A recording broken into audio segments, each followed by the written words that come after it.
ఈ ప్రభుత్వం ఎన్నో రోజులు ఉండదు. ఈ ప్రభుత్వానికి తల తోక ఏది లేదు.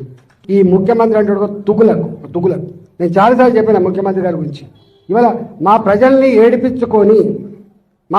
ఏడిపించుకొని నీకేదో ఓట్లెత్తే ముఖ్యమంత్రి పోయి కుర్చీ మీద కూర్చొని ఇవాళ మా ప్రజల్ని ఏడిపించుకుంటావు అంటే నువ్వు శాడిస్ట్ అయితేనే ఏడిపించుకుంటావు. గుర్తుపెట్టుకో, నువ్వు శాడిస్ట్.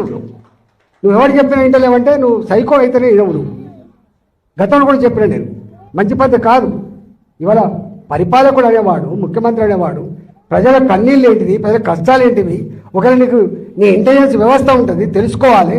ఒకవేళ అక్కడి నుంచి తెలుసుకునే ఓపిక నీకు లేకపోతే నీ సొంత మనుషులు ఉంటారు, అందరూ తెలుసుకొని ఇట్లాంటివి రెక్టిఫై చేయాలి. కానీ ఇవాళ నీ కింద ఏమైతుందో తెలియకపోతే నువ్వు ఎట్లా ముఖ్యమంత్రి అయినావు, నువ్వు ఎంత వ్యవస్థ సిస్టంలో నాకు అర్థం కావట్లేదు. నీవే మున్సిపల్ ముఖ్యమంత్రి, మళ్ళీ అన్ని ఈయనకి జరిగి.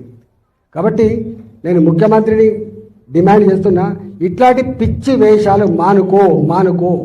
నీ కింద అధికారులు ఏం చేస్తుండో దృష్టి పెట్టు, నీ సిస్టంను బాగు చేసుకో. కానీ మా ప్రజల జీవితాలతో చెలగాడమనే ప్రయత్నం చేస్తే ఖబర్దార్ నా కొడుక అని చెప్పి హెచ్చరిస్తున్నా. నీ అప్ప జాగిరి కాదని చెప్పి తెలియజేస్తా ఉన్నా. ప్రజల జీవితాలతో ఆడుకున్నాడు ఎవడు బాగుపడని చెప్పి నేను శపిస్తున్నా, గుర్తుపెట్టుకో అని.